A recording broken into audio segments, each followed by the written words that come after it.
Let's start the shit show. Oh god, shit. It fucking went over straight away. It was a shit show. Okie dokie, life gets messy, that's the plan. Laugh it off with Dan. Truth and stories wild in tow. Ladies and gentlemen, welcome to the shit show. Woo! Just remember, everyone, everything we talk about today is alleged. It's all our opinion. Everything that we say is not fact checked, so go fucking fact check it for yourself. There will be swearing, so if you don't like it, fuck off now. Please don't try and sue us. We haven't got anything worth suing us for, so there's no point in trying to do that. It's all our opinion. Also, I'm going to get told off. I've got to remember this. Like, subscribe, and comment. And you can write nasty comments. I like those as well. Somebody wrote a really nasty comment the other day that made me laugh. So please do that as well. And also make sure you tune in. Next week we are going to have... I've completely forgot what I was going to say. Yes, we're going to have a bonus episode next week or the week after. I don't know. One of the weeks. We'll let you know. I might have said that wrong. Can't remember which week the bonus is going out. Also, you can do your shit show bingo if you want to play along. Basically, sound fails, camera stops recording, we knock a drink over, we forget what we're talking about, we have to Google something, somebody swears, we walk off, there's an awkward silence. I mean, someone swears, I've said fuck already, so you can mark that off your shit show bingo. Somebody spills a drink, the dog is probably going to disturb us, the doorbell's going to go, or a parcel's going to be delivered. That is probably a guarantee if you want to join in on the shit show bingo. My guest this week is someone I've known for years. I'd say we've laughed a lot, we've shared quite a few memories and stories along the way. We've actually stayed friends for years and years and years, and that's probably because we've got the same silly sense of humour. He's personally managed hotels, gyms, he's worked as a personal trainer, he's then retrained later on in life. He is an absolute lover of sport, so there's going to be quite a lot of sport in this episode, and that'll be very interesting. He's moved halfway across the country as well and rebuilt his life. He's full of energy and still has time to play golf on the odd occasion, which he absolutely looks. Yeah, makes us look lazy. His wife Alice has already been on the podcast, episode 2, so that's lovely Liam's wife. And so it was only a matter of time before he got on. He's an absolute standout guy, absolute beautiful soul. Please welcome to the podcast, my friend Liam. Welcome. Thank you. There we go. Thank you very much. That was That's nice. a lovely introduction. I know. I take a lot of time writing those. Yes, I do take a lot of time. I Google Liam's and what nice things people have said about them, and then try and feed that in. Yeah. But no, you are a great guy. Thank you. No, I appreciate it. Yeah, I appreciate it. Yeah. No, we do go back a long while, don't we, I suppose? Well, we're very young, so it's obviously we're fetuses. There is that, there is that. No, you do go back a while, back in the Norfolk and Suffolk days, shall we say? Yeah, back in the Norfolk and Suffolk days. Norfolk crew. Yeah, something like that. I know. Do you know? And then moved back up to your hometown, which is really similar. I know. You moved to my hometown, and then I moved up to your hometown. That's so weird, isn't it? Quite strange when you put it in that context, isn't it? We switched over. Yeah. Do you know my first experience of going to Norfolk generally? And I know this is a running joke, but it was like everybody being related. Yeah. You know that's like this like Norfolk joke that everyone's related or whatever. Yeah. My first experience of Norfolk was that genuinely happened. Yeah. Because I met, I worked with Liam and also Liam's brother at a period of time, sort of crossover, and I met your brother, and I said, and I was talking away, and I said, oh, we're going about such and such, and then afterwards they were like, oh no, his brother works here, and I'm like, oh my god, no way. And then I was like, who's his brother? And he's like, Liam. And I was like, no. And then I was like, going on, and then there was like another family member, and like it was like everybody's family was... Everyone knows everyone. Yes. Yeah, everyone knows everyone in Norfolk. And I think, especially back home, you sometimes see, like, I genuinely think I could go home and see the same people sitting in the same seats in the same pubs and going about, like, everything's very routine. I think it's quite nice, and it's quite nostalgic in a way that they're local, they like their routine, so it's quite nice. It's quite nice in that sense. And that happens here as well, because we live in a village, and I can do exactly the same. I can go down to the pub, you go down on a Sunday to the local pub, everybody's sat in the same place that they were sat last Sunday. It's all... I think there's something quite, like I say, nice about that, give it that real community feel, doesn't it? Not only like in a village kind of sense, but you need to go back home and still go, oh, okay, it's like it was 15 years ago before we left, sort of thing. And it is quite nice in that sense. Is it weird? Do you miss home? You called it home. You said when I go back home. Yeah, I do. It's still home, I suppose, isn't it? I know kind of we've built our life up here, and this is home now. But I think it'll always be home. It's where I grew up. I think to go back home is quite nice.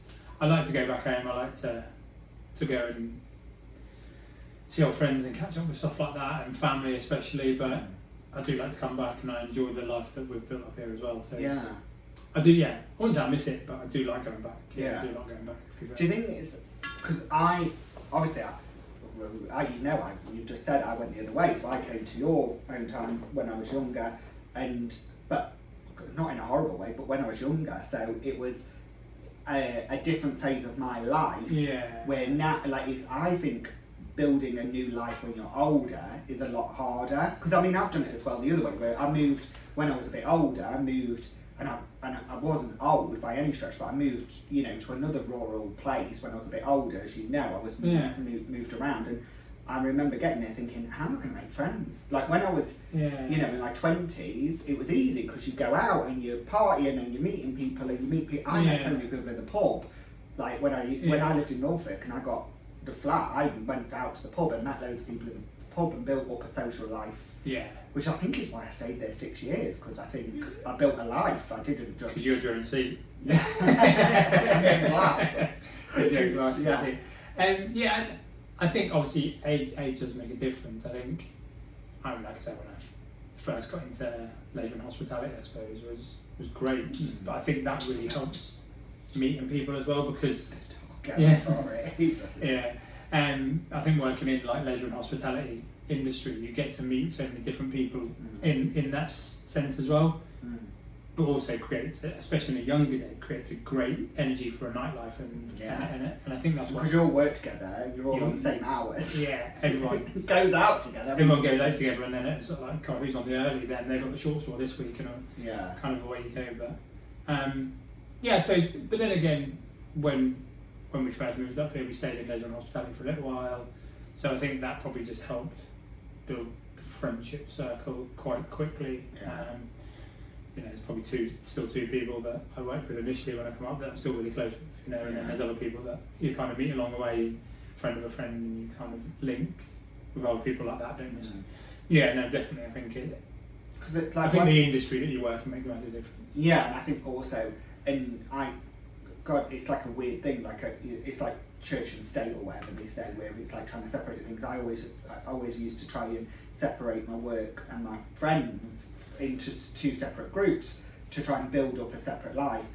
And I think I've achieved that now, not being in hospitality, but when I was in hospitality it was near on impossible, because the rest of your friends don't work on the same schedule as you. Yeah. And they're not working Boxing Day, Christmas Day, they're not working those hours. So you are with the people that are, and then you're out with the people when they are out or when they're able to go out.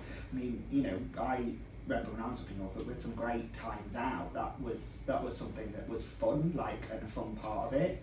I think so. So I can't disagree with that. I don't think. I think it is one of them where ultimately you'd like to keep that balance between friends and work. But I say we had some great nights out. I distinctly remember and I can say Old and Broad because it was there was one place to go. Everybody went to the same place, and it was the place open late, and it was not luxury, but it was where everybody went. I think the party days. Some of my best ones I remember were Great Yarmouth Seafront. I think were probably some of my good memories from nights out working. Do you think that the likes of Great Yarmouth and that will have its resurgence? Because I talk a lot about, my family's down in Southend. Yeah. Well, Leigh-on-Sea, but Southend. Yeah. And but Leigh-on-Sea, after COVID, everybody left London. Yeah. And they all flocked to Leigh-on-Sea. And if you went to Leigh-on-Sea now, it's like being in London. It's so cosmopolitan. It's a bit like Old Broad. It's like, it's that whole... it happened a bit in Old Broad where all wine bars popped up and little things out and stuff. And it's like that sort of seaside resurgence. I wondered if you think it will happen again for Norfolk, because it was at one point the height of places to go. Wasn't it? Do you ever think it's disappeared though? That seaside holiday? Yeah. Do you ever think I don't think that'll ever die off. I think there'll always be a place for that seaside holiday, that Blackpool, Great Yarmouth, that kind of. I don't ever think that will. I just think that change. I think there'll always be that great British seaside holiday. I think that it's probably true. I'm meaning more from the case of being when I'm talking about when I left Great Yarmouth, it was really deprived. It was really run down. It was desperate for investment. It wasn't. And it was such a shame because so many places even Great Yarmouth, but even 5 minutes up the road, beaches were like blue flag beaches. They were world class beaches, like they were the best beaches in the country. Yeah. I remember at one point, I think there was a stretch of 6 beaches that were the best beaches in the country. Yeah, I think that's everywhere. I don't think that's just. I mean, we probably notice it more being that way in that area, but I actually think probably if you look around, everywhere suffered the same. Yeah. Or suffers that same lack of investment. Yeah. I think People everyone goes back to it's not like the good old days, is it? Yeah. You know, like I think everywhere suffers that. Yeah, I think. But you know, but you've got to have an attraction to go to that area for money to be spent, haven't you? Yeah, I think so.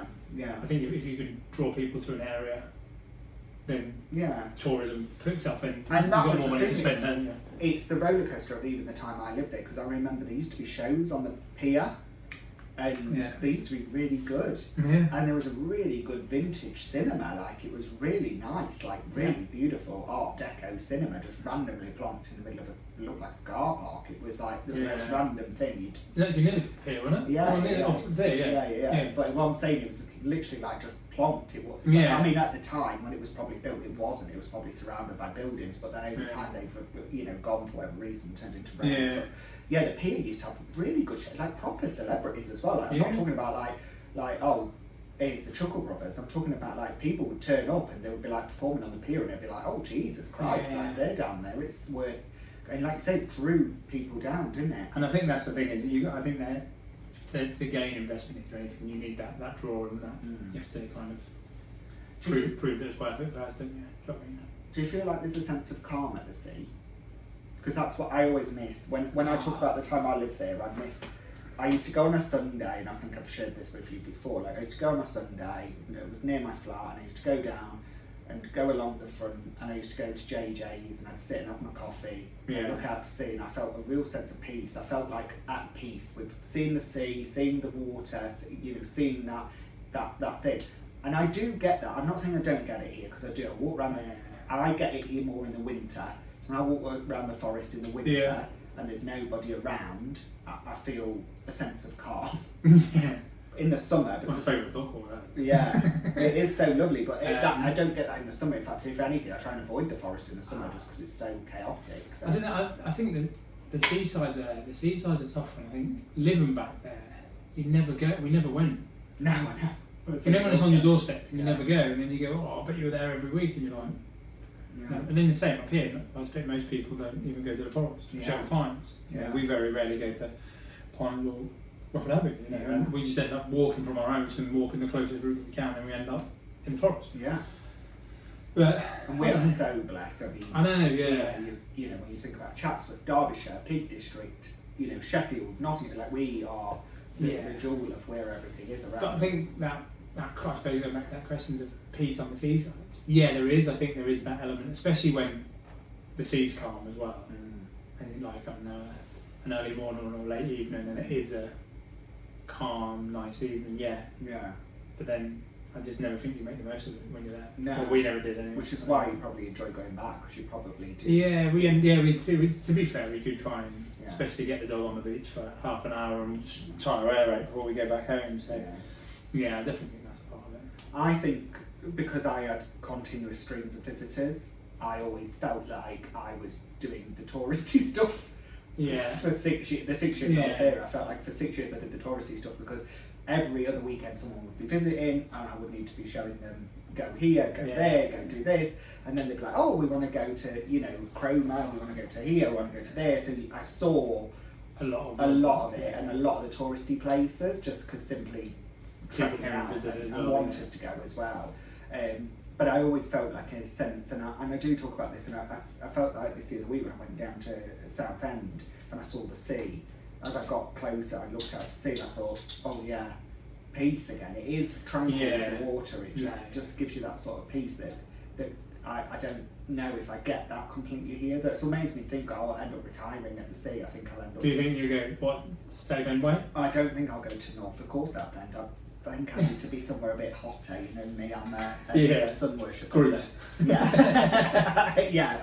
or definitely even probably somewhere even hotter here. South Africa or somewhere. I'm really diced 9-12 months of the year or whatever it is. But No, I do think that. I think that water thing just sort of brings that back, and I just wondered with that, that change, especially, like, let's face it, we could not be further from the sea. We were in the country. It's like, it's an hour on to the sea, isn't it? Yeah. You're in the village because you can smell shit. Like that's, I opened the door the other day and I thought, oh my god, I never ever gets old.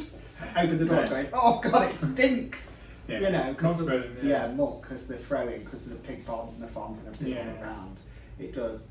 Do you think living in Norfolk? What's she doing? Liam's wife is here, causing chaos, staring through the window.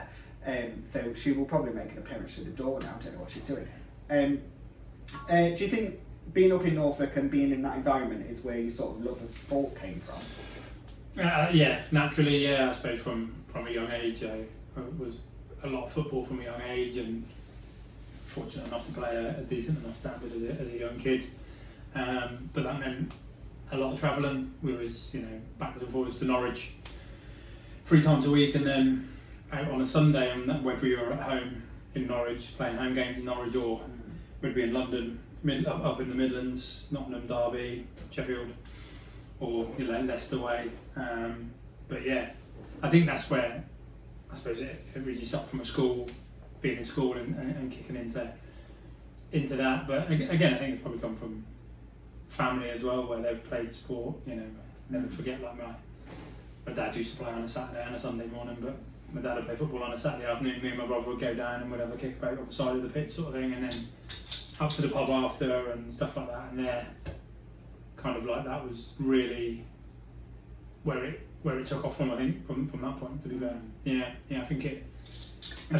Do you think, like, did you have it on? Did you have sport on the telly? Because what I always describe about you, which is probably unfair because I know it's probably not the case, but I would go to you for sporting knowledge irrespective of the sport. Yeah. Because I feel like you are multiple sport fanatic in terms of, you definitely have a love of football, but you have an equal love of golf, but you can easily jive on cricket, you can easily jive on the world, on the Olympics, on, like, it basically is irrelevant of the sport. You just 100%. I think the biggest thing for me is I'll sit and watch any sport. I love the big events. I think if you talk about free sports I'll watch are darts, football and golf. They're probably the 3 that I'll watch if, like, I'd make an effort to watch. But like you said, if the Olympics is on, I'll sit and watch it, and watch any like kind of major events that are on, even pool and snooker, when the World Championship snooker's on or the cricket is on. Like, I'm quite happily, I love walking down to the cricket club and here and just sitting and I get wrong when I walk around the cricket pitch because I'm like that watching the cricket, and Alice is talking, you see, I have to stop talking now because I just watch the cricket a while. But I tell her because I want to keep the eye on the ball so she didn't get hurt. That's my excuse. I don't think it works, but it's a proper Midsummer Murders kind of cricket vibe here as well. It's a proper cricket club, and I love it. I think it's amazing. I think they've done like job. walking through like the forest, and you see the vibe and the energy that is kind of created from there. There's always a buzz around it. There's always people up about it. I think it's amazing what they've. And the club should be incredibly proud because they thought to keep it, because there was a long period of time where it was going to. I didn't realise. Someone else told me that the other day. I didn't realise it had gone redundant for a couple of years, and then they kind of rebuilt it from scratch. And they really did, and they've turned it into something that's worth keeping. And thank God, because I mean, that where it is prime location, so it could have easily gone a different way. Like, you look at the junior cricket on a Friday and all the families that are out. Like, I mean, we don't have children, but if we have our children, be like, sit and have a drink while they're doing that. Amazing. That's a perfect Friday night, isn't it? Combining both things. Well, I saw this week actually, and because this is going out in September, so by the time this goes out, it'll already probably have happened. But Luke Littler, the legend himself, dart player, I know this, you see. I'm all clued up on sport. He's signed a Netflix deal. I did see this. You can go. And it's what now? You could tell me because I'm going to get this wrong. 2 minutes to 2 or something, or 2 to 2 or something, or 5. No, 501. 501. And that's the prize. £501,000 if you can beat Luke Littler. I mean, isn't he the best in the world or something, or have I made that up? No, I think it's a tough one how you deem the greatest Yeah. Of all time, if you want to put it that way. When you look back a few years ago, Phil Taylor's trophy call is probably a lot bigger than what Luke Littler's was. But I don't feel like that's his actual name though, because I've never heard him called that, because I've actually seen Phil, the power to yeah. I've been to the darts at Butlins, as you have as well. It. Yeah. With a little hat on, doing me dance. I can picture you doing that. Yeah, on a table, not knowing what the hell was going on. Not a clue what's going on. Just having a great time. Yeah, absolutely trolled. But no, I think he is. I think the reason why Max Black. Yeah. I think he averaged 111, so every 3 darts he threw, he scored 111 for the whole tournament. His average for the tournament was something like 111. You sort of go, how do you maintain that elite level? And I always think this when we talk about sport. Is Luke Littler, now granted he probably put a lot of effort in terms of practice and training, but do you ever feel like these top elite sportsmen, Usain Bolt, Messi, Ronaldo, Luke Littler, Tiger Woods, call it like, is it natural talent or is it hard graft? Yeah. Do you think it is just solely work my arse off, trained every day, hard?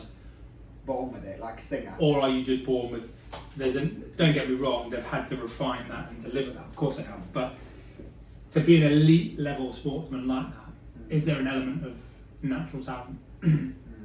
That's, I suppose, not a question to you, but... Well, no, I am a league level sportsman. I can watch the telly as an Olympic sport. In fact, I'm surprised they haven't called me up to ask me to do it. No, I've got friends, and similar to you, really, one of my best friends, shout out to Rob, was a professional football player. Yeah. He played professionally, assigned to not one but 3 different clubs, in his teenage years. And I know, similar to what you just said before, about the level of commitment that it took to get to that level. His childhood was completely sacrificed, and I'm really hoping, actually he's going to come on the podcast and he's going to talk about that, because it was also a form of abuse in not in any way that he got touched, but in a way that he was expected to perform, and if they didn't perform, the way that they were then treated, and they were kids, like they were little tiny kids, there was no fun in it, it was professional level mentality right from the get-go. So I knew the kind of level that it takes to get to that level, and then he snapped his Achilles, I think it was, or something like that, and it just ended, and the whole thing was taken away, and then all of a sudden looks up and he's like, oh God, no, this isn't going to be my life anymore, this isn't my story. But when I think about like the Luke Littlers, for me, or like the Mo Farahs or the people like that, there is an element of, and people are going to come for me with this, but there's an element always with sport, which is an element of luck. And I do think that there's a bit where at the early stages a little bit of luck plays in, good training, good coaching, good support, all of that kind of stuff, but a little bit of luck kicks in, the right win, the right thing, then that pumps you up, and it's the second time round they fail or they swing or they sim, because so many people are great one time. I mean, I know this with the tennis, I do watch the tennis, and I do watch the tennis, and there's great tennis players that have won or gone on to get into the final or to close to the final numerous times but never got there, but always have that thing where, and there's been massive players that have gone out, very early on in the competition. I think that is sometimes it's that just the wrong day, wrong time, wrong mood, wrong feeling. I think from a football perspective, I don't disagree with that. From a football perspective, I think it is right place, right time. If you put the right performance on it, if you have a good game at the right time, and the right people are watching, and then they come and watch for a second time, and you put another good performance in, all of a sudden, there's no way that you can't believe in luck if you're watching that World Cup. Some of those World Cup games, I've seen Sunday League football better. You know what I mean? Yeah, some of the lower nations. I'm going to slag Argentina off, but throwing themselves around like. It's like they're at Amdram trying to perform to the West End, rolling around with their ankle and all that kind of dirty tactics stuff. That is an element of luck. The ref catches it in the right wind at the right time, at the right moment, and believes it, and there it goes off like that. And there's that element of luck. I mean, that's cheating, but it can change the game. I don't know. Like I like that element of the game. So what's your VR thoughts then? Because it takes that away. If you like the element of the game, the unknown or the way the dice would go, VR completely obliterates. I think VR has got... VR's got to... It hasn't got it right quite yet. I don't think it's quite got it right. I think it's there'll be times where you look back at stuff and you look at, I don't know, there could be one decision that affects your team that then puts them relegated, which means they lose money, and all of a sudden the club could go from one decision to out of business quite quickly, especially with the money that's in football. So I think VAR is the right step. It needs work, it needs improvement, but I think it is the right progress. But I think more to the not the dirty tactics, but Argentina, like the off the ball stuff, will wind up their best players. Let's try and get reaction out of them, and just try and. I look back at the England game and they kind of targeted Bellingham a little bit, I suppose, in that sense, and try to provoke and just try and get that reaction. I don't mind it. I think it's part of the game. You've got to be big enough and strong enough to take the knocks and try and stay disciplined. And don't get me wrong, I've had moments on a football pitch where it's hard to stay disciplined and your tensions are high. Yeah. But I like that dark arts of football. I quite like it. I don't fall out with it. Do you think though, because part of being into sports and being bred into sports is it's all for the win, which is great. But there's also sportsmanship in losing, isn't there? I mean, I think what happened at the end of that game, at the end of the final, the World Cup final, I think is a crying shame, because there's an element of you've lost, and I understand you've lost and it's devastating. Listen, I'm not a sports person, so you know me, I can't be arsed. I'm like, fair enough, I've lost. It's the end of the world. But so I get the pain of it, but there's still an element of being a sportsman, being a role model, being somebody that's there on a public stage, and to start throwing punches around and I think that's poor. That's a poor show for football, isn't it? I suppose, especially on that scale. Yeah, and the biggest game on that stage, in the biggest game that there was in football, to kind of mar the game with that. But I think again, looking back at the darts just recently, and I think Luke Littler played Van Dijvenbode in the semi-finals and then Gerwyn Price in the final. Well, every time, or both times, they threw the kitchen sink and just couldn't get over the line. And then Gerwyn Price said it in his interview at the end. He was like, literally, I don't know what you want me to do. It's just 1 in a million. Like, I can't. And I think that kind of element where you go, I tried the dark arts, I gave it everything, and I still couldn't break him. So fair play, I'll shake your hand and I'll move on, sort of thing. So I do think tensions are so high in big games, aren't they? In big moments, because that is like the World Cup final. I don't know, once every 4 years, and it's. Do you think is why Netflix have chosen to do this? I keep saying 5-2, and I don't think it's 5:01. I don't keep saying 5-2. I mean, they might do it 5-2 in the afternoon. I don't know. Much better day, but too, that's why Netflix have chosen to do it live. I think so, because I think there's a social media is one of the things, isn't it? People. Like I watch, obviously everyone has an opinion, you know, the whole point of this show is an opinion, isn't it? And I have an opinion on stuff, and there'll be times. I think that is based on an opinion where people will say on social media, I could do that, I could beat him easily. And then what they've done is, I think what they're doing is calling their bluff. Go on, let's see how. Yeah. And I always think that as well, like you talk about like, and that's where social media comes into it. Social media talks about going, like you'll see kind of, I mean, I'm an Everton fan, and you see it like after a game where we haven't played that well, and they'll slate everything about the performance, the structure, the tactics, the players, everything. Yeah. When we play well the next week, it's all forgotten about. Everyone's brilliant again, and you sort of go, hang on, that don't kind of match up. There's got to be some consistency. But what you tend to like with social media, like especially on X, Twitter, call it like, you see all the comments that come out. And I think put some general people. Now, don't get me wrong. Some of these players that will play will probably play county darts. They can probably throw a dart. Like they're going to be fairly handy. They'll probably have, you know. Yeah, they're not going to beat me. No, probably not. Yeah, I wouldn't advise you going for it. I mean, you never know. Fluke. Imagine the fluke of it. It could be that luck. Fluke of it. I'd be absolutely. Yeah, well, could be that I beat Luke. Just the fluke of it. Yeah. Because that is me with darts. It's fluke. I can throw it sometimes. Yeah. And the fluke of it, I get the best score. Yeah. But when we play is it round the world or? Yeah. Round the world. Well, round the world, whatever. We played that at New Year. My friend's house. They have a big house party. And they played that. They had fresh plastered walls, and then let me start throwing darts around. It went really badly, but then one time it went good. Yeah, you know. But I think it is that like I again the recent the British Open, the golf just come up. How would I get on in that? People go, oh, how has he bogeyed that, or how has he missed that putt? Yeah. I think put an amateur in an elite level sport and see how let them play the 4 rounds of golf, let them play some legs in the darts, or stick them on a football pitch and watch how lost. Boxing now.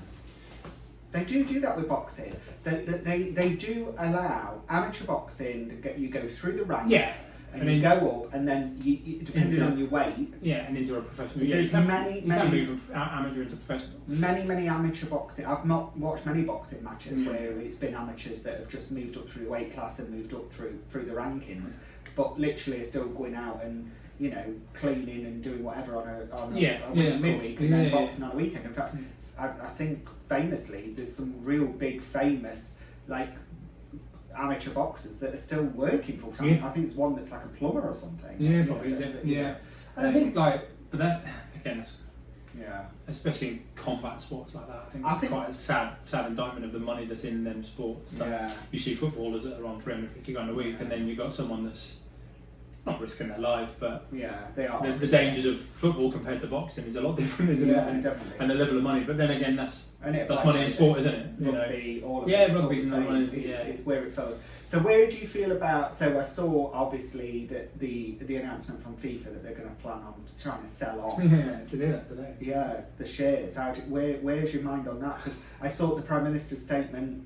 Football is not for sale. It's a sport for everybody. It's not. This isn't right. We shouldn't be offering it out to the highest bidder. Even though you could argue that that's been going on for quite a long time. I mean, I've been to Qatar. It's the hottest place in the world. How the fucking hell it ended up getting any kind of sport in there, I don't know, because it is hotter than the sun. I don't know how. It's got to be some backroom deal that's done to get that. I think money talks. Do you think that's what it is? I think money talks. Do you think it's running out of money, places to go with money though? Because they've sold all the TV rights off, and now there's nothing else to sell there because they've sold it out to just whoever pays the most, and therefore it's just killed that part of it off. There isn't as much you can do with tickets. I mean, you can charge what you want, but there's a ceiling on what anybody can afford to pay as an actual person. The grounds are getting bigger, they're putting more people in, but other than that, there's not really any place you can go with the tickets in terms of price. The churning out kits, I mean, even the local football team here, I saw the other week, had got 4 kits now for the season ahead. Got a home away, a third kit, and then another kit. And I was like, how can anyone buy 4 kits? Like, it's a local football team. So do you think they're running out of areas of what to flog? Like, there's nothing else to flog. Do you think they start to sell the grass at the end of the season now? Box it up, do you know what I mean? Premier League football clubs probably do, to be. Do you know what I mean? Like, in Scotland, when they start selling parcels of land to their title, I was because I had a metre squared in Scotland. Do you think that's going to happen at the end of football? Yeah. Maybe at Tottenham, and someone's going to be there with a little thing, a little roller cutter at the end, boxing them up like cakes. I don't know. I just think money talks. Money talks, especially in any sport.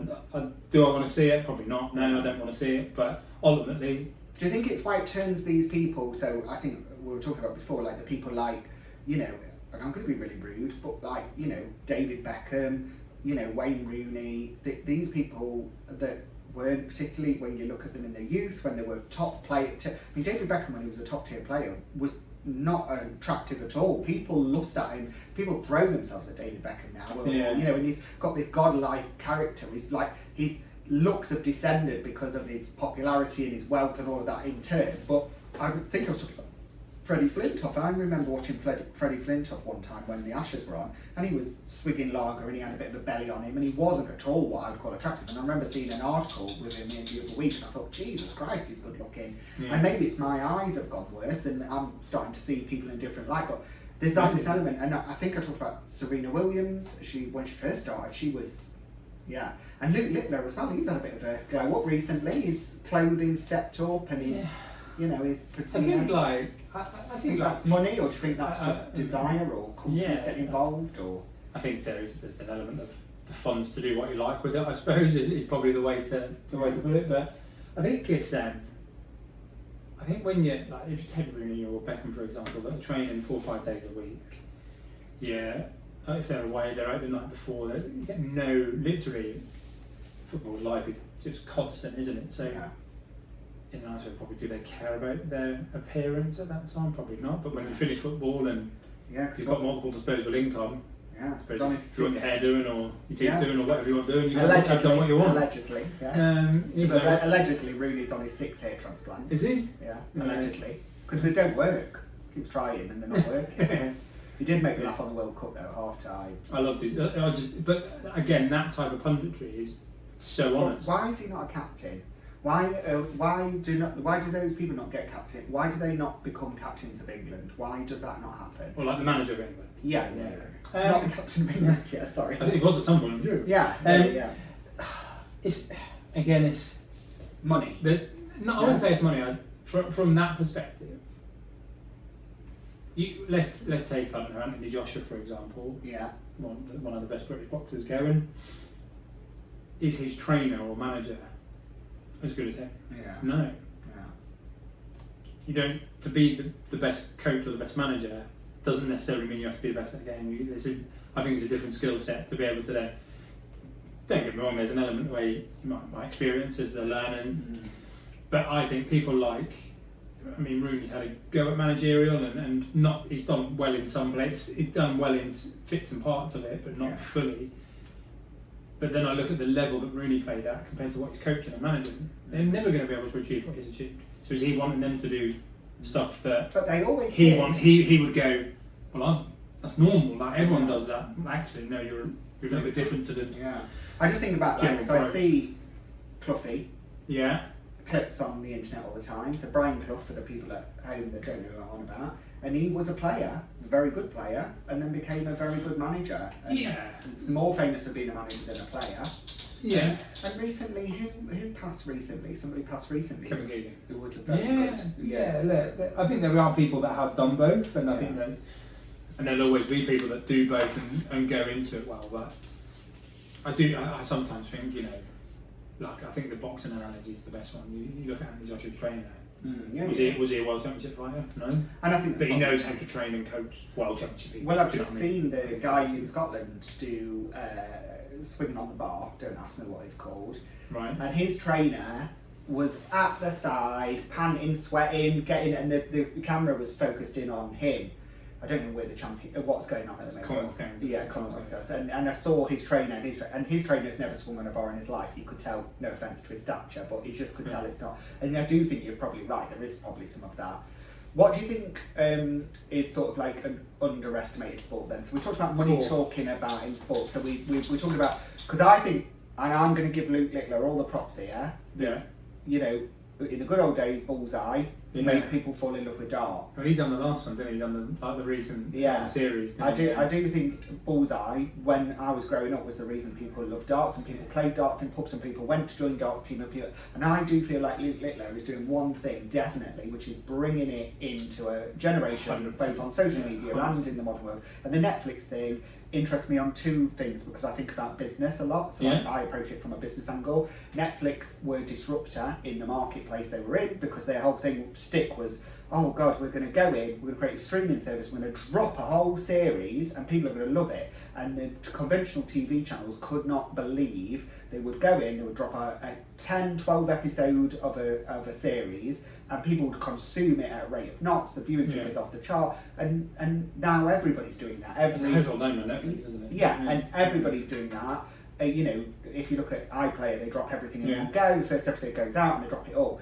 And I think what Netflix are doing with the Luke Littler thing is they're going to show the conventional TV companies, we also can do live TV. Because Netflix don't do a lot of live, they've only done one or two things. But they've got into boxing a lot recently. They have, they've been focused around sports. They've done a lot, it feels like there's a bit of a push, and this is an interesting angle that Netflix are taking in terms of the dart time. I think it's a great thing. Going back to the underestimated, underappreciated sports. Yeah, what's not getting no fame?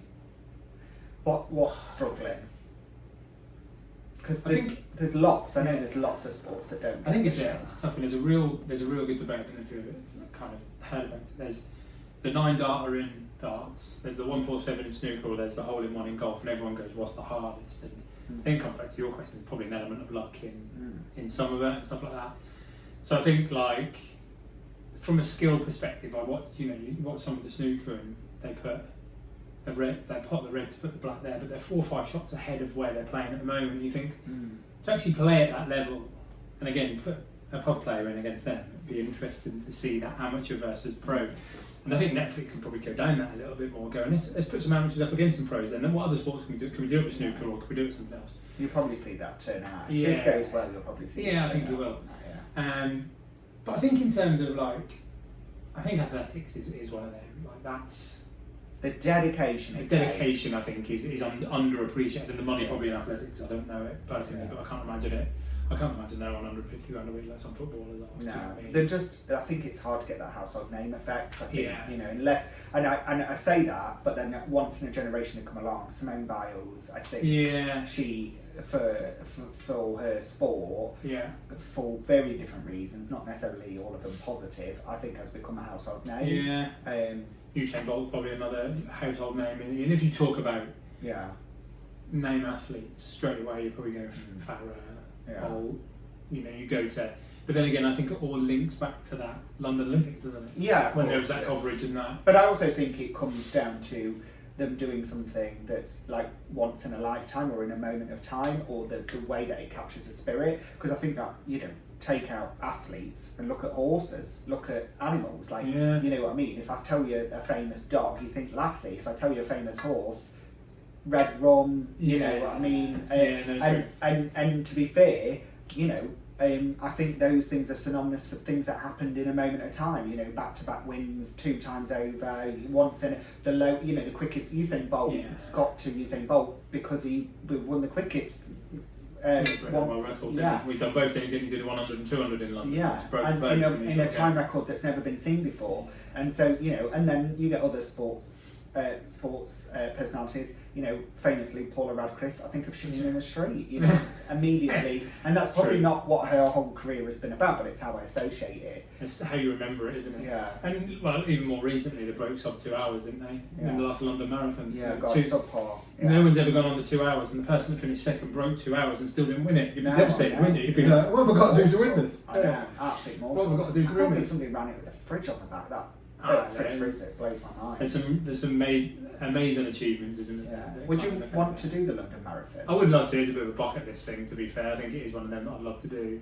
But I think it comes, it's not just a case of doing it. I think I'll be like, if I'm going to do it, I want to do it the best that I can. You know, I want to go sub 4 hours, and that's probably that competitive edge in me to go. No, I want to go. Well, I'd want to just get round. Yeah, I just want to finish it. Yeah. I'll be going. I want to go sub 4 hours, or I want to. That's my kind of target, and that's what I'd train. So then I'll go and train for kind of that. But how do you set yourself personal challenges? How do you approach that? As we get older, from a sports perspective. Well, not just sports perspective, I guess, but life as well. Because as you get older, it gets harder. Your motivation becomes less. You know, like you said, it's a bucket list to run the marathon. But you know, it's a bucket list desire, but your desire to get your running stuff on and go out for that run, it gets a bit less. It's a bit not at the moment. The weather's off its tits with one minute it's red hot, 1 minute it's cold again, and you know it's proper that kind of. I think I have to have a focus. For me personally, I think if I'd struggle to get the motivation to go running now. Yeah. But if you said, you've got your London Marathon place for next year, and it would push you. I'll go, that's what I'm training for. Then I need to build my plan to get to that point. A bit like my golf, I think you get to, I got to an 18 handicap, and then I got down to a 12, and I'm like, okay, well, how do I get to single figures, and how do I get to 0? You know, how do I get? I'm a bit like that. How do I get? And it's not just sport, I suppose. It's just for me. I'm like, how do you get the best at everything? How do you be the best at everything you can? Like, I don't know. Is that maybe it comes from a sports mentality, but is it how do you be the best at best version of yourself? The best kind of how do you create? I see that definitely I mean, I've worked with you, so I know that's your mentality at work as well. You don't take anything as going, all right, that'll do. That's never been your personality with anything. And I understand that because I follow a similar sort of vein in terms of we don't just take a lot, we're not just taking, okay, that's all right, that's just where I'm at. Like, everything's like, okay, well, this takes me and this gives me this, which will help me in the future or help me do this or help me that. It's like the pivot in sportsman. I don't have it as a sports thing, but I have it as a mentality. From a mentality in the business bit. And I think that even today, Alice was in work today, and so I took Belle for her haircut, I went on shopping, got some bits done, I went on driving range for a bit, thought I'd cover practice up driving range, come back and I was like, right, I've got to cover out, so I'll paint the ceiling. Okay, there's another, then I'm going to go, well, I'll get the ceiling painted in the living room, obviously we're renovating the house at the moment, so I'm like, how can I keep I never want to. I don't want to sit. I never sit still. I don't think I'll ever get to a point where I go, That'll do. Yeah. I'll tick over on this. Maybe in a couple of years' time, who knows? I think that for me, the sooner I can earn enough money and retire and just play golf every day, that's. Yeah. Where should the golf come from? My granddad played a lot when he was alive. I never met him. He died before I was born, but he always played a lot, and that's come from my dad. Obviously, my brother Carl played a lot as well. So, and then there's kind of a couple of lads back at home, Greg and Matt, that we ended up playing with. And then moving up here, there's now kind of like a group of us. There's 4 of us that go out and play. So it's quite nice here in that sense. But I think it just probably originally from my granddad, but also I think there was the Ryder Cup in Medina was the one that probably truly captured me. I can't remember how many years ago it was now. It was called the Miracle in Medina. If you ever get a chance to look at it, I think it's Europe versus USA. I think Europe were kind of 5 or 6 down going into the last day, and they turned it round over on American soil against, like, in their backyard and stuff like that. And I remember sitting there with my dad watching it all afternoon. I think that started at 2 o'clock, and I didn't move from the sofa. There was exactly what I just said. Good case of beer. Moment in time. And that was a moment in time. Inspirational that happens. That the wind in the right direction, it all hitting, and that once in a lifetime thing that's like in that place, in that time. You know, that's the beauty of sport, isn't it? It's that feeling. Well, I say feeling. I've never been a sportsman, but that feeling of achievement of that. But for the audience, it's that feeling of being part of it. I think. You know, I think if you see that across sport, I think it definitely feels like that and it comes through. I think the two more recently, obviously I finished playing football a long while ago, and obviously a lot played in my youth career, a bit like Rob, I suppose, in that sense, in terms of was with Norwich for a long while, and then a lot of local football with Yarmouth also, and kind of other sides that were semi-professional, you know, earning a few quid on a Saturday, but not £150 a week life-changing money. But when that finished, I played a lot more darts, and then I got more and coming up. Kind of moving from back home was very darts orientated. I loved the Saturday afternoon in the local, and sort of 50p a go on the game, and like we'd always chuck a quid in for a game or lose all the drinks and stuff like that, and there's a little competitive edge to it. But I think the individual sport is you can't, like, whereas football there's multiple things that can go wrong. The only thing that can go wrong on a golf course is me. So that individuality to go, like, you know, there's 11 other players, or 10 other players on a football pitch, 10 more in front of me when I played in goal, but 10 players in front of me, if they all have a brilliant game, then and I have a brilliant game, then got a good chance we'll win. But if 5 or 6 of them don't, and 2 or 3 have an average game, and all of a sudden we're up against it. But on a golf course, it's only me that can affect it. I don't rely on anyone else. A bit like darts, you don't rely on anyone else. No, So what do you think about people like me that come along and try and come up with these kooky ideas? Like, I had numerous ideas at the World Cup, you know, them playing without the tops on was one of them. You know, skins versus skins. I just feel like they could just spray the numbers on them, you know, like a tattoo gun before. I don't think I'd probably work as much, but you know, it would bring a different audience. It might bring a different audience. It might bring a different audience. And I think, like, combining golf. I used to think this when my ex used to play golf. I think you could combine golf with other things because there's a lot of waiting. I don't care what you say. You can tell me the result, but there's a lot of waiting. You stood waiting. If you're playing you're not playing in a team. It's an individual game. I get that, but you're stood as a team of people. If you're on a caddy, you're waiting. I've played golf professionally because I've been at many business events where I've had to play fucking golf, and so I've been in those things where I've been stood around waiting for my turn, waiting for the person's turn or whatever, and there's a lot of waiting.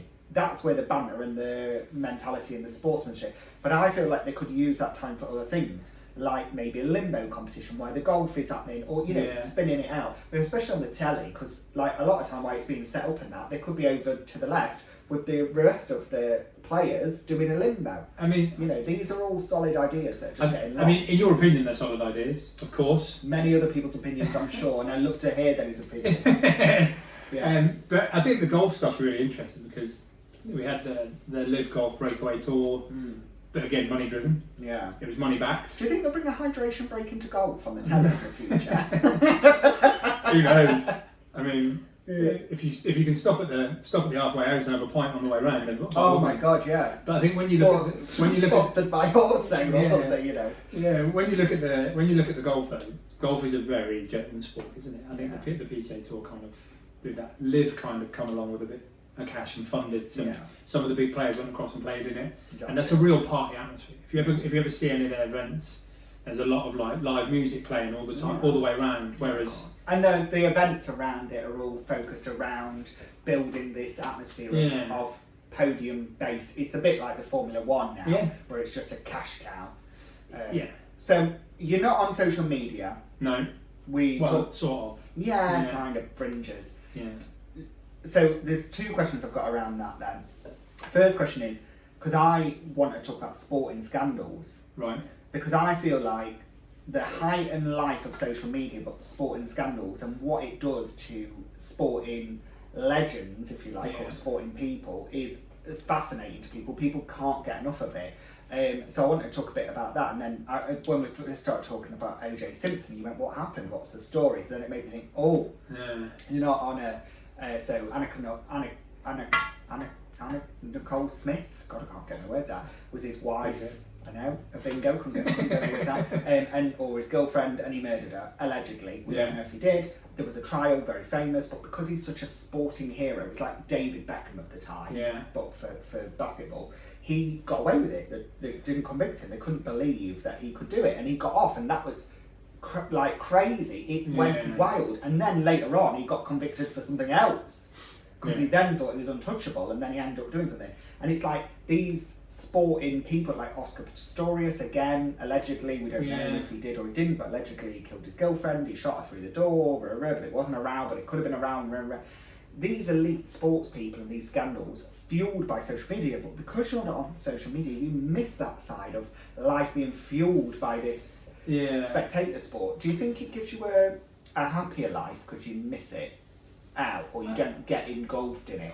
I have got social media. The main thing I use Twitter and X for is following the football. Look at the football scores, look at the dart scores, and just a bit of golf and see what's going on and keep up to date with sport, really, in that sense. That's all I probably use for.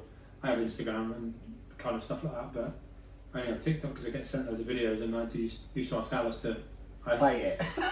a lot of the lads would send videos through, and I'd be like, forward it onto Alice and go, show me that when you're home from work, because I never want to see it. Yeah. And she was like, God, there's so much sporting content on TikTok. She's like, just download it and stop sending them to me. Loads of sporting content. You can go down a whole. I mean, I've watched old funny clips on Brian Clough, like I mentioned before, and I didn't even know who he was before. There's some great, like especially on TikTok and stuff. You look back at old like football manager interviews and stuff, and how kind of people use them and over with a different kind of like meaning to it. There is some quite amusing stuff on it. So I do kind of have a bit of a. You can get into that doom scrolling, can't you? And I think sometimes that just takes you. You sit there and then half an hour later you're like, God, half an hour? Well, even longer, potentially longer, but you're like, where's that gone? And you don't kind of, I don't know what I've gained out of that, really. Yeah. So I have got to, I just don't post. I'm not one for kind of posting on social media or anything. But you're also not relying on it. Like, you're not going to it for your news, you're not going for your stories, you might be following the sport along, but that's only for a purpose, but you're not going to it to inform yourself. So how do you keep up with memes and trends? Alice? Well, Alice probably, if anything. Alice would be like, have you seen that? I'd be like, no. So you don't know? No. So, but then, like the thing with like the Luke Littler things and stuff like that, I think there's an element of positivity around it in terms of probably some of the stuff is probably interesting in the way that it is, you know what I mean? I think social media is so powerful, isn't it? But it can be so damaging as well. I think there's a real fine line between that positivity and that damaging element. Do you think it's problematic for men's mental health? Not that we're distinguishing women's mental health, but obviously men's mental health is going through a thing at the moment where people are not open to talking about it, people are not wanting to talk about it, people are not wanting to talk about how they're feeling. Like, and you will know because, we grew up very similar families in terms of the kind of, like, not this in a horrible way, but it's just like, don't be a wuss, get up, don't cry, you fall over, get up, come on, try again, that whole kind of be brave mentality, and sometimes that kind of feeling of, I can't say that I'm down or I feel upset or whatever because it shows a weakness that we're not allowed to show or whatever. I think there's that element of, the men are the providers and all that kind of stuff, and I think that's how it was in the olden days, if you want to put it that way, and and stuff like that. And I don't think that's the case anymore. I think it's very different to that now. But I also think sometimes social media, what people see on social media isn't actually real life as well. So then they'll compare. People then go, "Oh, if that's what I should be doing, or that's how I should be, then that's how I've got to do it." And actually, is it true? Is it real life? I think sometimes, I'll never forget. I see a picture online, and it was an apple in the mirror, and the front of the apple was obviously perfect, and the behind it is all bit and rotten and stuff like that. And you've got to go kind of summarises how dangerous social media can be, I think, in a sense. But in a way, and this is objectively because I'm a social media whore, as everybody knows, and you may not post, but I'm posting for 5 people at this point, like I post that much, but objectively I think there is an element of, is for as good as it is for some things, it's detrimental in other things. And I do definitely see what you're saying about a lot of bakery, and I do think that's probably true. There's a lot of stuff that isn't what it seems, and I think that's turning a lot of people off now. And I think that's interestingly, because you're not on social media, and that's why I was asking, do you feel like you live a happier life? Because I 100% associate mental health with social media in regard of fuming it, not in terms of you can still have problems with your mental health with or without social media. That's not the issue.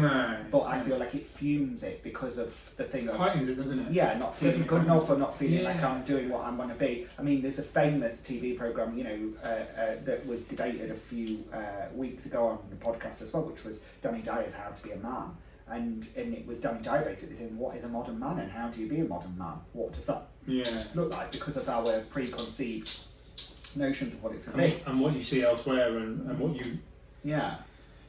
I've seen this, so I must have to do that, and that's what obviously that is. And and especially in and you're again not on social media, so you won't know, but there's very toxic sides of it, especially around male masculinity and certain types of people that are pumping out very harmful content, in my opinion, that is not productive for a future world that young boys are buying into, and there's a particular type of person that's feeding into that and feeding that off. So I think it's a double-edged sword, but I also think it's really informative around, like, how do you get a bloody stain out of a top, or how do you know what I mean? Or, and given the fact dinner recipes. You're doing your house up. I mean, I would not be able to cope without social media, because, like, how the hell could you work out what to do, what should be best, No, and like I said, there's and I've definitely used social media for stuff like that, definitely.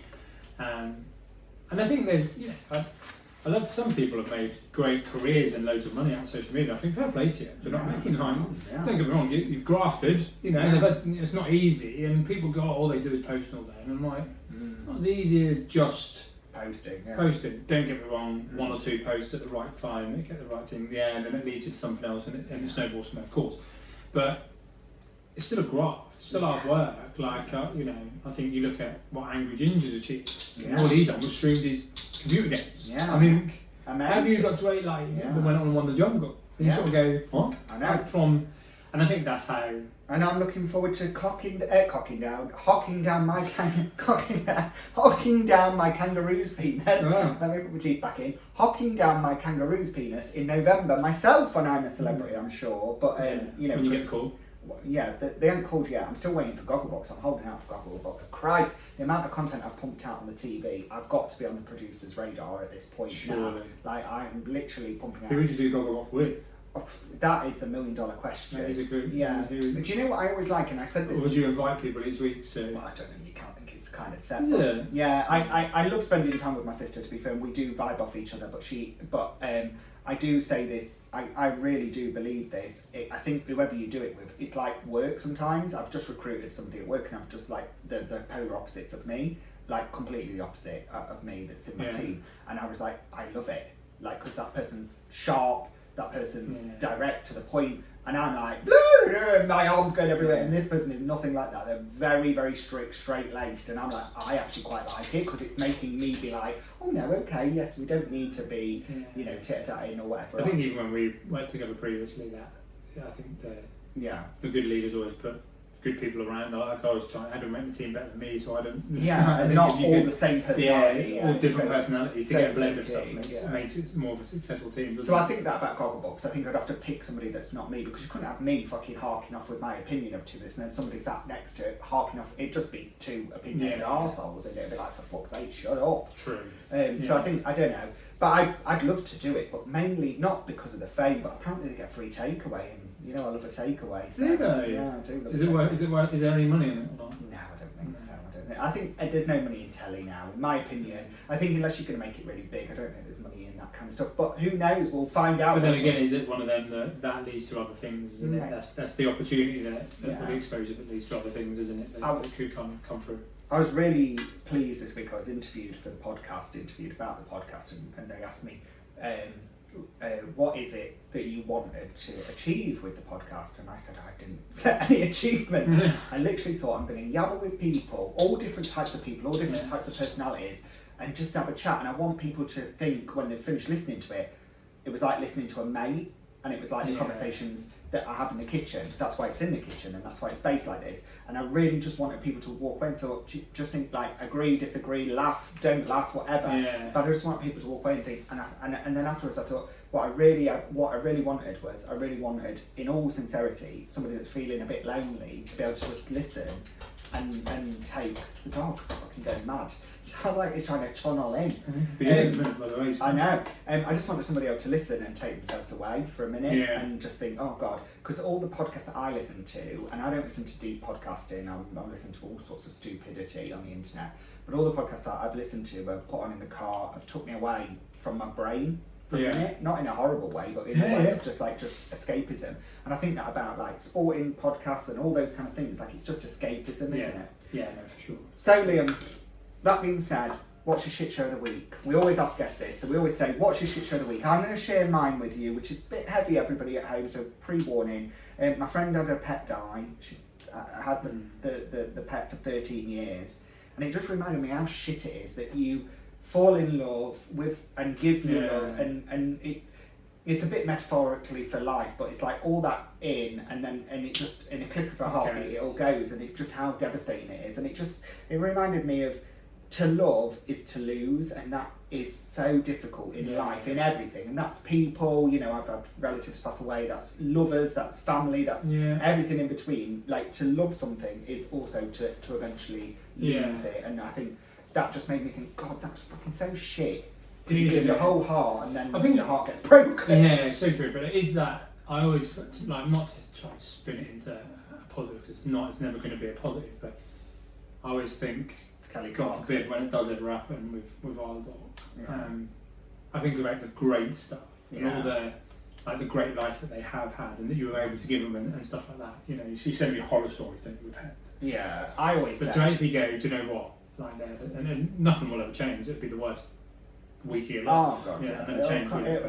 And listen, I talk about it. I've talked about it on many episodes. Grief is like the ocean. Sometimes it goes out and it's bearable, and sometimes it comes in and drowns you. And that's the way it goes. Yeah, but I do take the high priestess herself, Kelly Clarkson's advice in this, which was, what doesn't kill you makes you stronger, and it's so true. And I do believe that. So what's your shit show of the week? Shapes you, doesn't it? I suppose it shapes you in the person you are. I don't know. Been a busy week, really, to be fair. Has that felt a bit shit because it's felt like a bit of a treadmill or a bit of a run or? No, it's been busy, but it's been quite a nice week. To be fair, weekend was very much housework and trying to crack on with some of the decoration stuff. We went for a spa on the Monday. It was okay. It weren't amazing, but it was okay. And then Alice's birthday yesterday. I suppose the lack of golf would have to be this year. That's a real valid point. Third world problems I get, but you know. Or first world problems. Listen, depending on, everyone's got their own lens on it, hasn't it? Yeah, true. But I'm really pleased to see the progress you're making with the house. Very, very exciting. I see that every single week. It's been really interesting, and I mentioned at the beginning that I wanted to have different voices and different conversations and talk about different points of view, and it's been really interesting. I am not a sportsman, that has been made clear over and over again.